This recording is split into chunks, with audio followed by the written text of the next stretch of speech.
هذه الحلقة هي الجزء الثاني من الأسباب التي جعلتني أترك الإسلام. طبعا أنا قمت بحلقة سابقة بعنوان لماذا تركت الإسلام، وتكلمت عن العديد من الأسباب، لكني لم أذكر جميع الأسباب التي جعلتني أترك وأبتعد عن الدين الإسلامي، لأنها كثيرة جدا. واليوم سأقدم لكم أسباب جديدة جعلتني أعرف الحقيقة، وأيضا هي أسباب كافية لجعل أي مسلم يعرف حقيقة دينه.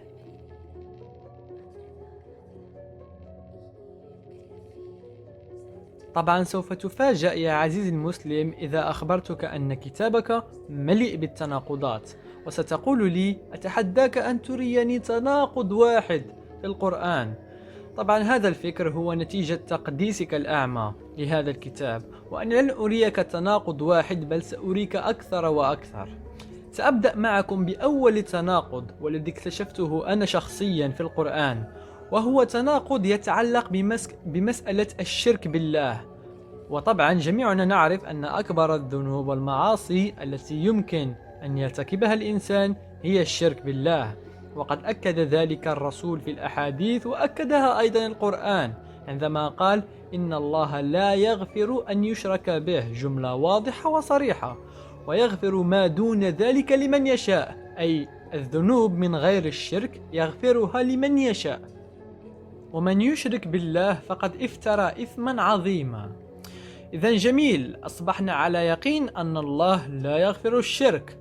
تعالوا معي إلى سورة النساء ونقرأ من الآية 68 إلى الآية 70. والذين لا يدعون مع الله إلها آخر ولا يقتلون النفس التي حرم الله إلا بالحق ولا يزنون. طبعا هؤلاء هم المسلمون، والآن سيشرح لنا القرآن جزاء من يفعل هذا أو من يفعل هذه الأفعال. ومن يفعل ذلك يلقى آثاما يضاعف له العذاب يوم القيامة ويخلد فيها مهانا إلا من تاب وعمل عملا صالحا فأولئك يبدل الله سيئاتهم حسنات وكان الله غفورا رحيما. إذا من أشرك بالله، ركز مع من أشرك بالله ودعا إلها آخر يضاعف له الله العذاب يوم القيامة إلا من تاب وعمل عملا صالحا فحينها يبدل الله سيئاته حسنات. هذا التناقض واضح ولا يحتاج إلى شرح. This is it. This is the only way. وتناقض آخر موجود في القرآن من المؤكد أنك لم تتوقعه. طبعا جميعنا نعرف أن القرآن مكتوب باللغة العربية، وقد أكد ذلك بنفسه عندما قال إن أنزلناه قرآنا عربيا لعلكم تعقلون، وقال أيضا في آية أخرى بلسان عربي مبين، وآيات أخرى تؤكد عربية القرآن. لكن يا عزيزي المسلم، ما لا تعرفه هو أنه يوجد العديد من الكلمات في القرآن ليست عربية. مثلا كلمة آمين التي ترددها أنت مرارا وتكرارا هي كلمة عبرية وليست عربية، وهذا ما اتفق عليه النحاة أو علماء اللغة العربية. فكلمة آمين أول من استخدمها هم اليهود، وأيضا تستخدم في الصلاة المسيحية. أشكرك لأنك سمعت لي. آمين. آمين. الرب يباركك. إذا يا عزيزي المسلم، عندما تذهب للصلاة فأنت حرفيا تستخدم على الأقل كلمة واحدة أجنبية والتي هي آمين. وما زال هناك العديد من الكلمات الأجنبية في القرآن. أصلا كلمة القرآن نفسها كلمة ليست عربية، بل هي كلمة مشتقة من قريان أو قريانة، وهو لفظ سرياني وليس عربي، وتعني كتاب الفصول أو كتاب الطقوس، وتشير إلى الطقوس المسيحية وليست الإسلامية. أرجوكم بلا صياح. يعني أنك لديك كتاب يقول على نفسه أنه مكتوب بالعربية، وهو شيء سخيف، لأنه من المفروض أنه مكتوب بالعربية، فما الفائدة من أن يقول أنا مكتوب بالعربية؟ لكن مع ذلك لا، اسمه عربي، ولا حتى كلماته كلها بالعربي، فهو يحتوي على عدد كبير جدا من الكلمات الأجنبية مثل كلمة آمين وطور وطفقة والاستبرق والمشكاه والمزيد من الكلمات الأجنبية، سواء كانت عبرية أو سريانية أو فارسية أو غيرها. يعني يبقى هذا الكتاب يحتوي على العديد من الكلمات الأجنبية التي تتناقض مع ادعاءاته بأنه بلسان عربي مبين. وبالنسبة للأشخاص الذين سيقولون لي في التعليقات: يا ديفيد، وجود كلمات أجنبية لا يعني أن الكتاب ليس عربي، أريد أن أخبركم أن هذا الترقيع مجرد هراء، فأنا لا يمكنني أن أكتب نصا عربيا وأدخل فيه كلمة إنجليزية مثل كمبيوتر أو وتكنولوجي وروبوت ثم أقول لك إنه عربي. ولأن التناقضات كثيرة في القرآن، سأعطيكم تناقض ثالث وأخير، وأخصص حلقة كاملة عن هذا الموضوع لاحقا. التناقض الثالث موجود في سورة الأنفال الآية 65، حيث يقول جل جلاله: يا أيها النبي حرض المؤمنين على القتال، إن يكن منكم 20 صابرون يغلبوا 200، وإن يكن منكم 100 يغلبوا 1000 من الذين كفروا بأنهم قوم لا يفقهون. يعني أن الله يأمر النبي بحث المؤمنين على القتال ويؤكد لهم النصر، فإن كانوا فقط 20 مؤمن سيغلبون 200 كافر، وإن كانوا فقط 100 سيغلبون 1000. لكن بعد عدم نجاح هذه الاستراتيجية الفاشلة، أنزل الله آية أخرى يقول: الآن خفف الله عليكم وعلم أن فيكم ضعفا، فإن يكن منكم 100 صابرة يغلبون 200 إلى آخر الآية. فالشيء الواضح والذي نفهمه من هاتين الآيتين هو أن الله لم يكن يعلم أن المسلمين فيهم ضعفا، وقال لهم أن 20 مقاتل من المؤمنين سيغلبون 200 من الكفار. لكن بعدها الله علم هذا الخطأ الكارثي الذي ارتكبه، وقرر أن يغير رأيه وقال: الآن خفف الله عليكم وعلم أن فيكم ضعفا. وطبعا هذا الأمر يتناقض تماما مع الصفة الإلهية التي تقول أن الله يعلم كل شيء، يعلم الحاضر والماضي والمستقبل، بل هو أيضا يقول عن نفسه في القرآن: والله بكل شيء عليم. ما دمت يا أخي بكل شيء عليم، لماذا ارتكبت هذا الخطأ الساذج؟ طبعا يا أصدقائي، لأن كاتب هذا الكتاب ليس إله، بل هو إنسان، وإلا لما كان ليرتكب هذا الخطأ الساذج.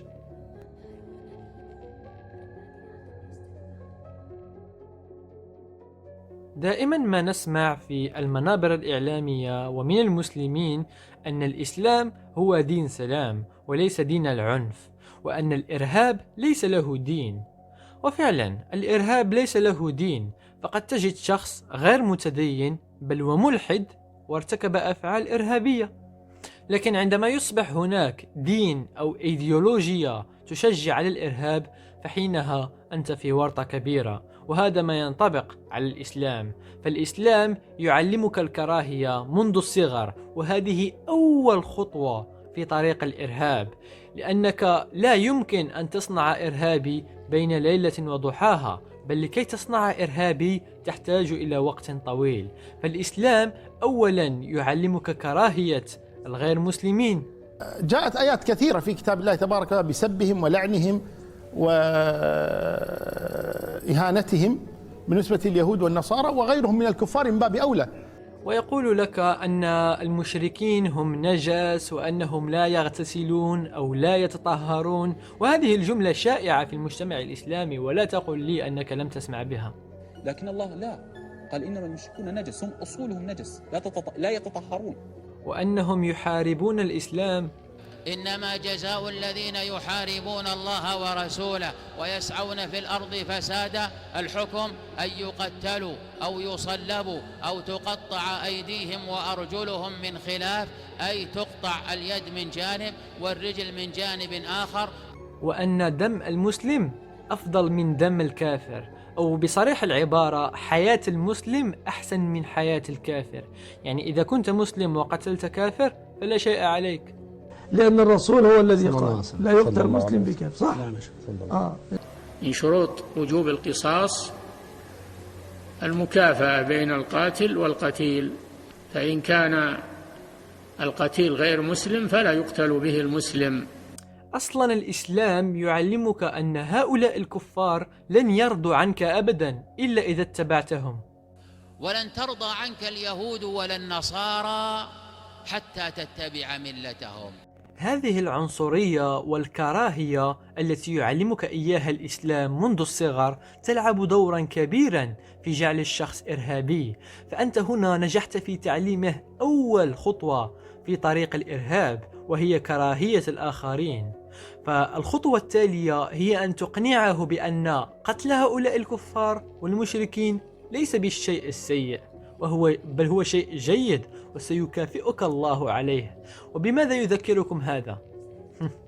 نعم، بالجهاد. الجهاد ماض إلى يوم القيامة، وهذا الجهاد قال فيه إنه ماض إلى قيام الساعة مع كل بر وفاجر لا يسقطه لا ينقضه جور جائر ولا عدل عادل، فهو فريضة ماضية إلى قيام الساعة. يعلمك بأنك إذا مت وأنت تحارب الكفار فأنت شهيد، والشهيد مكانه مضمون في الجنة، بل والرسول بنفسه قال: لا أحد دخل الجنة ويتمنى العودة إلى الأرض إلا الشهيد، يتمنى أن يرجع إلى الدنيا فيقتل لما يرى من الكرامة. يعني أن الشهيد الذي مات وهو يقاتل في سبيل الله عندما يدخل الجنة من كثر الكرامة التي يراها هناك يتمنى العودة إلى الأرض ويقتل 10 مرات. يعني ألا ترى أن هذا الدين يجعلك تعشق العنف والقتل؟ يعني يقسم العنف إلى قسمين: القسم الأول العنف ضد المسلم، وهو الشيء السيء والذي لا يجوز ويجب المعاقبة عليه، والقسم الثاني العنف ضد الكافر، وهو الشيء الجيد الذي يحبه خالق الكون والذي أصلا سيدخلك الجنة. وعلى ذكر الجنة، هذه هي الخطوة الثالثة لكي تصنع إرهابي. يجب أن تقول له أن كل ما تشتهيه نفسه موجودة في الجنة، وأنك إذا مت وأنت تقاتل في سبيل الله فأنت ستكون في أعلى درجات هذه الجنة، وستحصل على خمر. إذا شربت خمر الجنة ما يصدع راسك ولا يذهب عقلك. وستحصل على نساء من أجل لكل إنسان مسلم في الجنة كم؟ لكل مسلم في الجنة حوريتين، هذا أقل شيء. كل حورية لها 70 وصيفة معها، الحورية حلالك والوصيفة حلالك. يعني من الآخر يجب أن تجعل تلك الجنة المكان المثالي للعيش من أجل ترغيب ذلك الإرهابي فيها. إذن صناعة الإرهابي تحتاج إلى 3 خطوات: أولا جعله يكره الآخرين من الديانات الأخرى، ثانيا إخباره أن الموت أثناء قتلهم هي أعظم طريقة للموت، وثالثا جعله يحلم بالجنة لكي يفعل كل ذلك. وما شاء الله الإسلام يطبق هذه الخطوات باحترافية كما شاهدتم سابقا. وفي الأخير يأتي شخص ما ليقول لك أن الإسلام لا يشجع على الإرهاب. يا أخي، هو فعلا لا يشجع على الإرهاب، لأنه يصنع الإرهاب. فقط في 42 سنة التي مضت تم تسجيل أكثر من 48 ألف هجوم إرهابي إسلامي حول العالم. تخيل هذا العدد الهائل، 48 ألف هجوم. ما تراه أمامك الآن هي قائمة بعدد الهجمات مع اسم الدولة التي وقعت فيها وعدد الضحايا، والقائمة لا تنتهي. الإسلام أكثر ديانة على سطح الأرض صنعت الإرهاب، والدليل على هذا هو كثرة التنظيمات الإرهابية اليوم مثل داعش والقاعدة وبوكو حرام وغيرهم.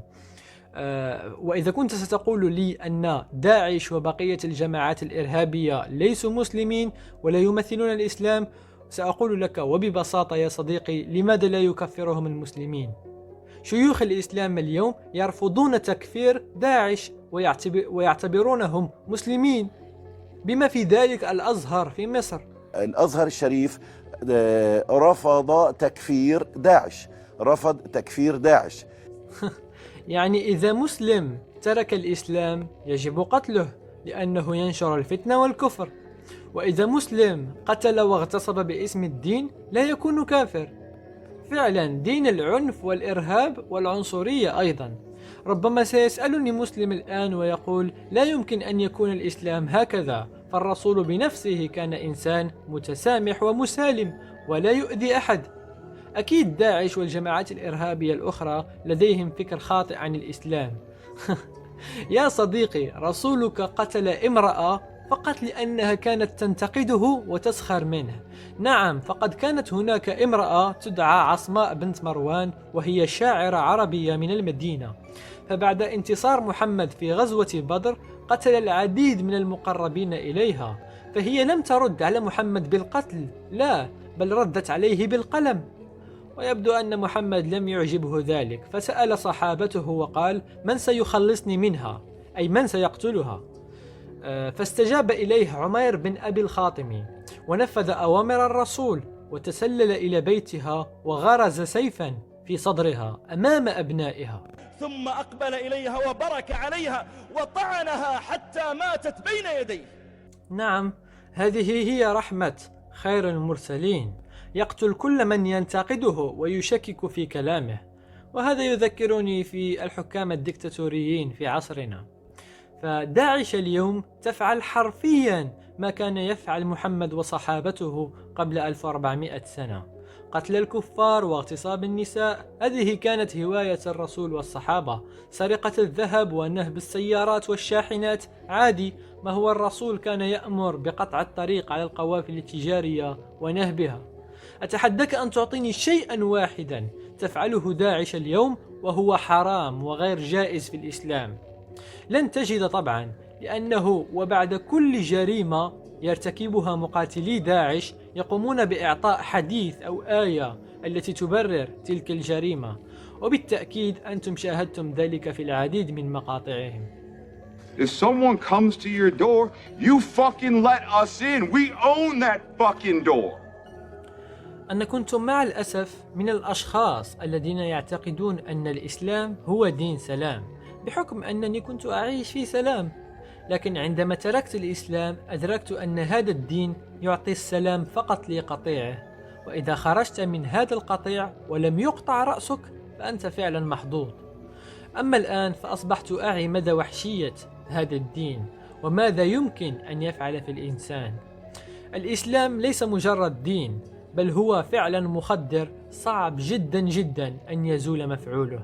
ما دام هذا الدين مستمر على الأرض فأنا أؤكد لك يا عزيزي أن الإرهاب لن ينتهي أبدا.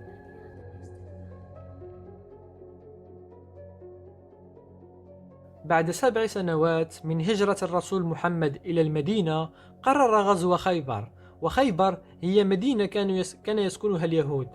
ففعلا غزا محمد وأصحابه خيبر وقتلوا ونهبوا وقسموا الغنائم. وبعد ذلك جاءت امرأة يهودية تسأل عن الطعام الذي يحبه محمد، وقالوا لها أنه ذراع الشاة، والشاة هي المعز أو الغنم. فذهبت اليهودية وطبخت الشاة ووضعت فيها سم ثم قدمتها للرسول والصحابة.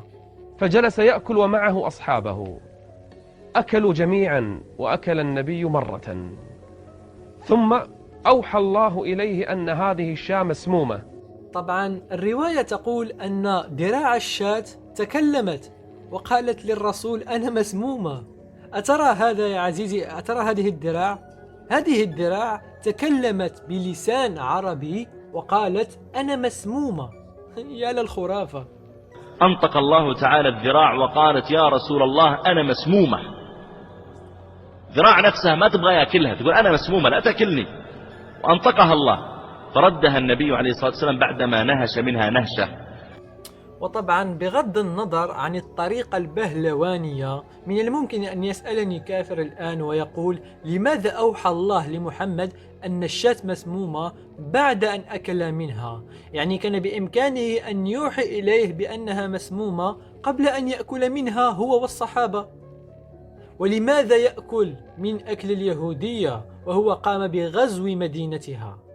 هذه هي صديقي أسئلة حرام أن تسألها، فلا يعلم جوابها إلا الله. المهم، بعد أن مات أحد الصحابة بسبب السم، وقام محمد بقتل اليهودية التي سممت الطعام. لما مات أحد الصحابة الذين أكلوا من هذه الشاة وهو بشر ابن البراء ابن معرور، أقام عليها الحد واقتص منها وقتلها بالبشر. حسنا، ركز معي جيدا، لأنه هنا تنقسم الآراء. السنة يقولون أن محمد قد مات بعد 4 سنوات متأثرا بالسم الذي أكله من اليهودية، يعني أكل السم اليوم ولم يموت، بل مات بعد 4 سنوات. في السنة 11، يعني بعد 4 سنوات، في 11 لما مرض النبي صلى الله عليه وسلم المرض الذي توفي فيه، قال: ما زلت أجد أثر تلك الأكلة التي أكلتها في خيبر صلى الله عليه وسلم، حتى إنه مات شهيدا، لأنه مات بسبب هذا السم الذي أكله قبل 4 سنوات صلوات ربي وسلامه عليه.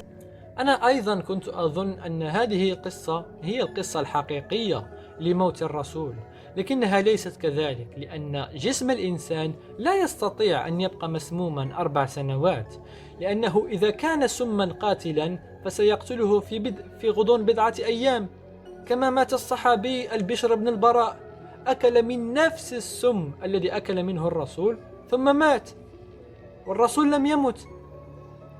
وأما إذا كان السم ليس قاتلا وكان للجسم مناعة كافية لمحاربته، سيبقى الإنسان سيبقى مريض لمدة أيام أو أسابيع، ثم سيتحسن وضعه.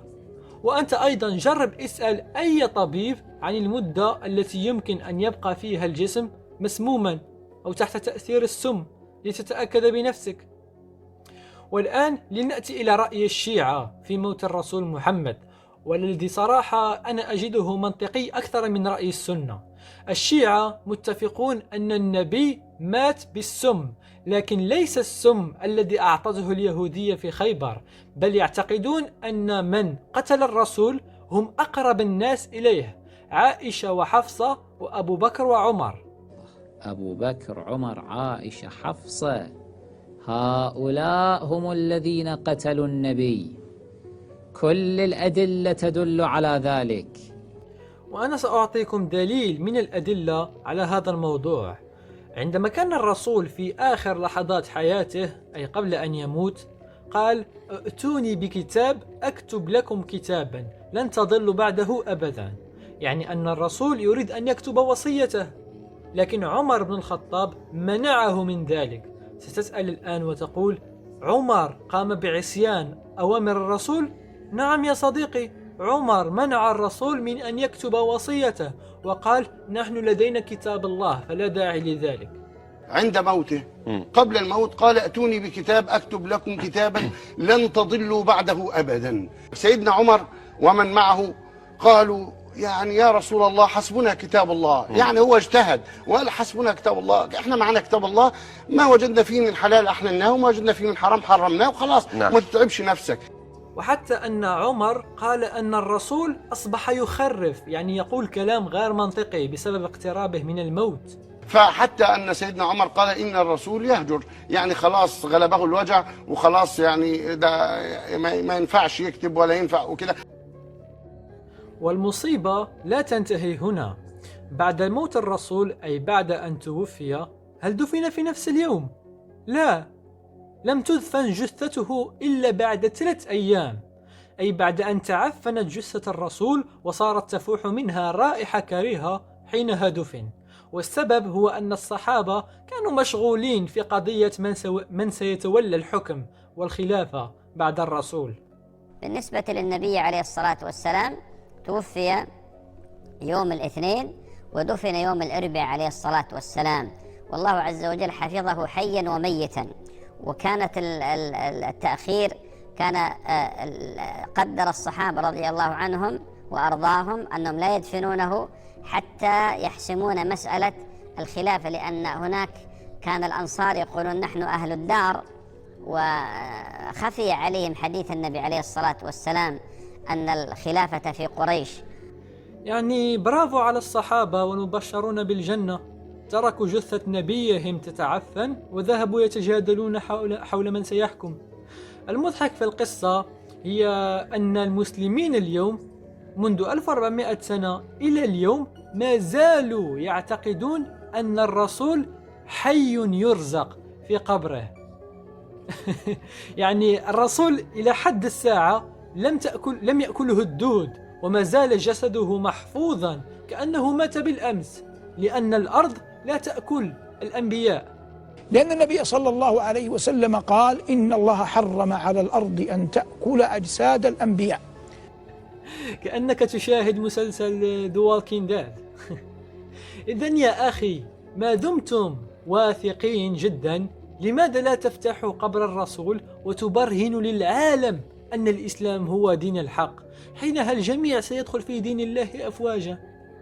هذا طبعا لأنكم لو فتحتم قبر الرسول فلن تجدوا شيئا سوى العظام، حتى العظام ربما لن تجدوها. يعني خرافة يؤمن بها المسلم اليوم أن الرسول ما زال محفوظا في قبره. لا، بل والبعض يقول أن حتى الصحابة، ليس فقط الرسول بل حتى الصحابة، ما زالوا محفوظين في قبورهم. ولما حصل أن فيه عصفورة وطير وقع على قبر الحبيب المصطفى صلى الله عليه وسلم، فنزلوا واحد عشان يعني يخرج هذا الطائر عشان ما يعملش تلوث جوه القبر الشريف. فهو خارج كان سيدنا أبو بكر عند قريبا من أقدام النبي صلى الله عليه وسلم، وعمر قريب من أقدام أبي بكر، فأراد أن يأخذ هذا الطائر أو العصفور، فلمست يده يد عمر ابن الخطاب، فتزحزحت يد عمر. واخد بالك عم المرحوم؟ أنا شخصيا بعد أن قمت بدراسة أحداث موت محمد والخرافات المتداولة عنها، أيقنت أنه من المستحيل أن يكون هذا الدين صحيح، لأنه يتناقض مع كل ما أعرفه عن العلم والمنطق.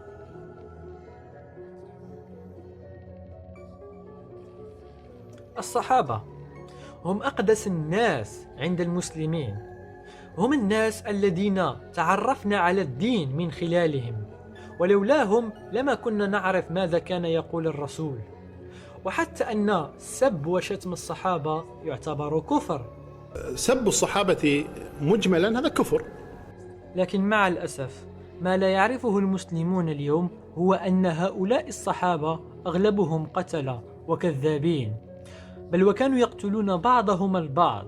فبعد موت الرسول محمد بدأ الصراع على الخلافة، وأشهر هذه الصراعات هي معركة صفين.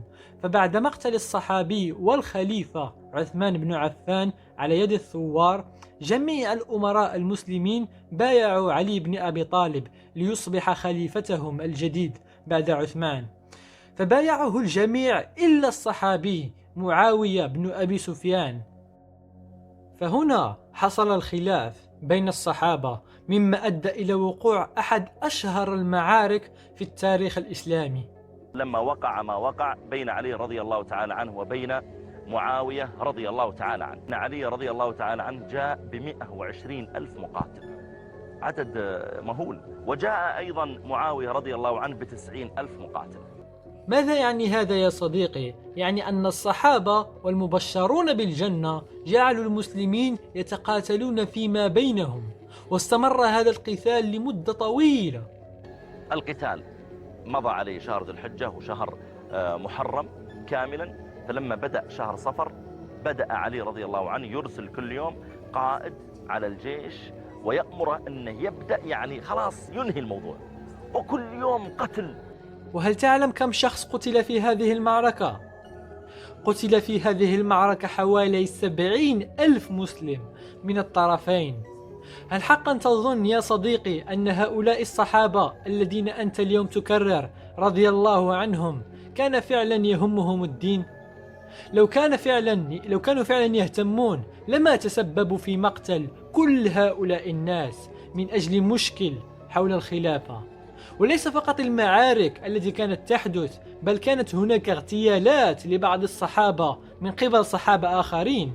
فمثلا عثمان بن عفان الذي ذكرته من قبل وقلت أنه قتل، هل تعلم من كان بين الثوار وشارك في قتله؟ الصحابي محمد بن أبي بكر.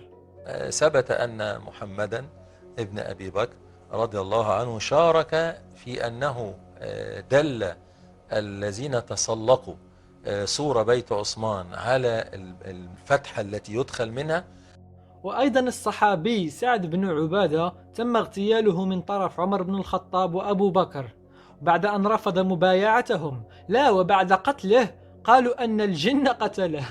لأن سعد بن عبادة مات في ظروف غامضة، مات مقتولا بالاتفاق، لكن أبا بكر وعمر وأولياءهما وأتباعهما نسب مقتله إلى الجن. وأيضا صحابي آخر يدعى خالد بن الوليد وقع في أسره شخص يدعى مالك بن النويرة وكان مسلم، إلا أنه رفض إعطاء الزكاة. وطبعا ليس الزكاة التي تعرفها اليوم، بل الزكاة أشبه بالضريبة التي كانت في زمانهم. فماذا فعل معه خالد؟ هل عامله معاملة الأسير؟ لا، قتله ونام مع زوجته. قتله خالد رضي الله عنه، وبعد فترة انقضاء العدة لامرأته تزوجها خالد بن الوليد. وكم من إرهابي في عصرنا هذا يتمنى عودة خالد. والشيء الأكثر وحشية ليس قتل مالك بن النويرة وليس اغتصاب زوجته، بل ما فعل به بعد قتله. فخالد قام بقطع رأس مالك وأشعل فيها النار وطبخ اللحم من فوقها. فخد الراس بتاع مالك بن النويرة وحطها، وحط جنب منها حجرين، ولع النار وجاب قدر وفيه لحم يستوي بقى على ايه؟ على النار دي. هؤلاء الصحابة القتلة هم الذين أنت اليوم تقول رضي الله عنهم. فلو كان الله يرضى على القتلة ويبشرهم بالجنة، فلماذا سأذهب أنا إلى الجنة؟ هذا أول سؤال خطر في بالي بعد أن علمت بكل الجرائم التي ارتكبوها صحابة محمد، ولعبت أيضا دورا في ترك للإسلام، وأيضا دفعتني للتشكيك في الأحاديث، لأن الأحاديث التي معنا اليوم منقولة عن الصحابة.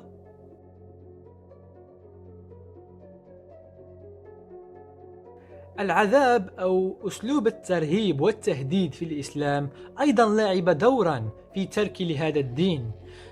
فأنا قبل اتخاذ قرار ترك الإسلام كنت خائف من العذاب، خائف ما إن كنت مخطئا، خائف أن أتعذب إلى ما لا نهاية بسبب سنوات عشتها على الأرض. أما الكفار، أما المشركون، فإنهم يربطون بالسلاسل ثم يجرون على وجوههم إلى أين؟ إلى جهنم. لكن هنا الإسلام يستخدم أحد أقوى أسلحته ليبقيك تحت سلطته. هل سألت نفسك من قبل لماذا يتوعد الله الكافرين بالعذاب في آيات كثيرة جدا؟ ستقول لي ليخبرهم بماذا ينتظرهم في الآخرة. سأقول لك لا يا عزيزي، لأن القرآن يكرر الأمر بطريقة غريبة جدا. فمثلا إذا ذهبت إلى موقع قرآن.com وكتبت كلمة عذاب، ستظهر لك مئات الآيات التي تتحدث عن العذاب، والمقسمة على شكل صفحات، والقائمة طويلة جدا، صدقني لن تستطيع إكمالها. يعني السؤال الذي يطرح نفسه الآن: ما الفائدة من تكرار كل هذا العذاب؟ أليس الأفضل أن تقول الكلام وتوصل الفكرة ثم تصمت؟ أليس خير الكلام من قل ودل؟ وطبعا السبب الحقيقي وراء تكرار هذه الآيات هي أن القرآن لا يمتلك أي دليل على صحته. فعندما كان محمد يتلي الآيات على الكفار كانوا يطلبون منه دليل على صدق هذا القرآن، وهذا شيء منطقي. لكن بدل من تقديم هذه الأدلة التي تثبت صحة القرآن، لا، كان يقول مثلا: إن الذين كفروا سواء عليك أنذرتهم أم لم تنذرهم لا يؤمنون، ختم الله على قلوبهم وعلى سمعهم وعلى أبصارهم غشاوة ولهم عذاب عظيم. وكما ترى بدلا من تقديم أدلة على صحة القرآن، لا، هو يقول أن لهم عذابا عظيم، فسواء أنذرتهم أم لم تنذرهم سيعذبون في الآخر. وهذا الأسلوب يتكرر كثيرا في القرآن. لنمر إلى النقطة الثانية وهي جهنم. طبعا العديد منكم لديه تصورات عن جهنم، والبعض لا يعلم أصلا ماذا يوجد في جهنم غير العذاب، لكنني اليوم سأقربكم من شكل جهنم ومصادري من القرآن والأحاديث. طبعا أول شيء لفت انتباهي حول هذا الأمر هو وجود سجن في جهنم. نعم يا عزيزي المسلم، كما تسمع يوجد سجن في جهنم، وله اسم أيضا يدعى سجن بولس. يساقون إلى سجن في جهنم يسمى بولس، اسمه كده. لكن لماذا يوجد سجن في جهنم؟ أليست السجون من اختراع البشر لتأديب المجرمين؟ لماذا الله سيقلد البشر في هذا الاختراع؟ هل الله يفكر مثل البشر؟ يعني الموضوع غير منطقي أبدا. لكن السجن ليس الشيء الوحيد اللافت للانتباه في جهنم، بل هناك في جهنم أشجار أيضا. هل سبق وسمعت بشجرة الزقوم؟ الزقوم شجرة تخرج من أصل الجحيم، من قعر الجحيم، طلعها كأنه رؤوس الشياطين، وقيل أنها شجرة واحدة تتفرع في النار كلها، وقيل أنها عدة أشجار تسمى الزقوم. لكن من كتب القرآن نسي بعض التفاصيل المهمة جدا، وهي أن الشجر لا ينبت في كل مكان، خصوصا في مكان مثل جهنم. يعني هل يمكن أن تعيش الشجرة والنيران من حولها؟ طبعا لا. إضافة إلى تربة الأرض التي تحتاجها الشجرة لكي تتواجد في أي مكان. وأصلا لماذا هناك شجر أو شجرة في جهنم؟ لا يوجد سبب غير أن الله عملها ديكور أو من أجل تخويف الناس. ما هو يقول أن طلعها مثل رؤوس الشياطين، يعني أن الله عملها من أجل الرعب وليجعل الفيلم أكثر تأثيرا.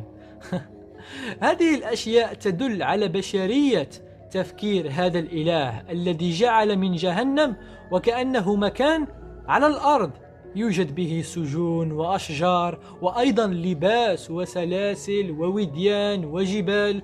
وأصلا جهنم هذا المكان الذي يخاف منه الجميع لديها حدود، يعني لديها أسوار وأبواب. أما عدد أبواب النار فقد جاء به القرآن، لها 7 أبواب لكل باب منهم جزء مقسوم. وكذلك أيضا من زيادة العذاب والنكال أنه توضع الأغلال في أعناقهم والسلاسل يسحبون في الجحيم ثم في النار يسجرون. وادي مثلا، وادي من ضمن وديان جهنم والعياذ بالله اسمه وادي الحسرات. جاء عن ابن عباس وأبي سعيد رضي الله عنهم أن صعودا جبل في النار. تفكير 100% بشري. أنا لا أعرف كيف للمسلم أن يصدق هذه الأمور ويتخذها على أساس أنها واقع ويخاف منها. الأمر كأنك تروي قصة رعب من نسج الخيال، لكن الفرق أنك تدعي أنها قصة حقيقية وليست من نسج الخيال. لكن أنا أتفهم الأمر، لأنه نحن منذ طفولتنا تمت تربيتنا على الخوف من جهنم. فمثلا تجد أمك تقوم بتخويفك بجهنم لكي لا تفعل كذا وكذا، وهذا أسلوب سيء جدا في التربية. فطبعا أنت منذ 30 سنة أو 20 سنة أو مهما كان عمرك تجد نفسك خائفا من عذاب جهنم وعذاب القبر، والسبب وراء هذا هو تربيتك على الخوف.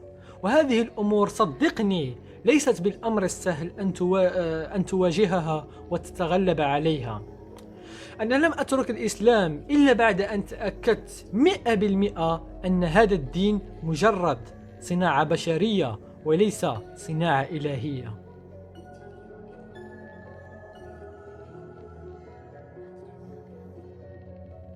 الجن هو أحد الخرافات التي جعلتني أترك الإسلام، فالمسلمون يعتبرون أن الجن هو كائن حقيقي ولا شك في ذلك، وأنا أيضا كنت أصدق بالجن وأعتقد أنه يعيش في الأماكن القذرة مثل الحمامات. أول حاجة اللي كيسكن فيها الجن الحمام. علاش؟ لأن الحمام كيبغي أن البلاصة تكون أن فيها الوسخ، تكون فيها كثيرة الأوساخ. لذلك كنت لا أشغل الموسيقى في الحمام لأنني أخاف أن يلبسني جن. لكن أثناء مرحلة الشك في الدين سألت نفسي: هل الجن يلبس فقط المسلمين؟ يعني هناك 7 مليار إنسان في العالم، فطبعا الجن يلبس الكفار أيضا، ويعالجون طبعا بالقرآن، لأن دين الحق هو الإسلام وكتاب الله هو القرآن، فيجب أن يعالجوا بالقرآن. لكن هذا ليس ما وجدته. فمثلا في الهند الشخص الذي يلبسه الجن تتم معالجته بالطقوس الهندوسية في معبد هندوسي، وهم أيضا لهم طقوس لاستخراج الجن من الإنسان. وأيضا في المسيحية حالات اللبس والمس تحصل مرارا وتكرارا في العالم المسيحي، وتتم معالجتها أو معالجة الشخص بالكتاب المقدس والصليب. ما ترونه الآن في الفيديو هو شاب ملبوس من طرف الجن أو الشيطان whatever، ومعه القسيس بوب لارسون وهو يحاول طرد الشيطان من داخله. وفعلا طرد الشيطان وعانقه الشاب بعد ذلك وشكره على ما قام به. هذه أول صدمة واجهتها في مسألة الجن هذه، وهي أنه يمكن محاربة الجن بكتب دينية أخرى. وهنا بدأت أتأكد بأن مسألة الجن هذه مجرد خرافة لا أكثر. فالهندوسي يعالج بالطريقة الهندوسية، والمسيحي بالطريقة المسيحية، وحتى ديانات أخرى غير معروفة مثل ديانة الشامانية الكورية أبناؤها لديهم طرق فعالة في طرد الأرواح الشريرة أو الجن، وطريقتهم معترف بها حتى من قبل الأشخاص من ديانات أخرى. أوكي، على ماذا يدل هذا يا ديفيد؟ هذا الشيء يدل على أن البيئة التي يترعرع فيها الإنسان والأفكار التي يكبر عليها تجعله يعتقد أنه لن يعالج أبدا إلا بكتابه الديني. أما حالات الهلع والصراخ التي تصيب الشخص فلها تفسير علمي ونفسي وليس لها علاقة بالجن. لكن مع الأسف أغلب الناس في مجتمعنا يتجهون نحو الخرافات، وطبعا لأن الخرافة سهلة وأي شخص يستطيع أن يفهمها. I'll cut your fucking nuts off. You understand that? وخرافة أخرى حول الجن. أغلبنا قد حصلت معه حادثة عند النوم، وهي أنك تكون نائم وفجأة تستيقظ لكنك لا تستطيع الحراك، كأنك مشلول، تحرك أعينك وكذا لكنك لا تستطيع الكلام أو الحركة. ماذا قال شيوخ الدين في هذه المسألة؟ قالوا لك والله إن هذا يكون من فعل جن اسمه الجاثوم، والبعض قال شيطان. الجاثوم أو الياثوم هو يعني أحيانا الواحد وهو نايم يحس شيء فوقه مثل جسد. بالنسبة للجاثوم شيطان. المهم أن الأغلب ذهبوا إلى أنه جن، لكن هل هذا الكلام صحيح من الناحية العلمية؟ لا، لأن هذه الحالة تسمى شلل النوم، وهي حالة معروفة وتحدث مع الأشخاص الذين يعانون من أولا قلة النوم، ثانيا الذين ينامون على الظهر، ثالثا الذين يعانون من التوتر، ورابعا الذين يتعاطون المخدرات. فأثناء النوم إذا استيقظت التنبيهات الصاعدة للدماغ قبل القشرة الحركية للدماغ لن يتمكن الجسم من الحركة، أو بطريقة أبسط إذا كنت تغط في نوم عميق حتى لو استيقظت أنت فلن تستطيع الحركة ما لم تستيقظ هذه المنطقة باللون الأحمر في الصورة. يعني أن المسألة ليس لها علاقة بالجن ولا بالشيطان، بل لها تفسير علمي ومنطقي، لكن أغلب الناس لا يعلمون. إيه هذا يا مؤمن؟ وأخيرا أريد أن أقول لك انظر إلى الذين لا يؤمنون بالجن. لماذا لا نسمع أن هناك حالات لبس لأحد الموظفين في وكالة ناسا أو في سبيس إكس؟ لماذا الجن يذهب فقط إلى حمامات المسلمين ويعشق فقط النساء المنقبات ويترك أنجلينا جولي ونيكي ميناج؟ لماذا يترك أغنياء ومشاهير مثل إمينيم وجاستن بيبر ويأتي ويلبس أبو عمر بائع الدجاج؟ استخدم عقلك قليلا وستعرف أنها مجرد خرافات.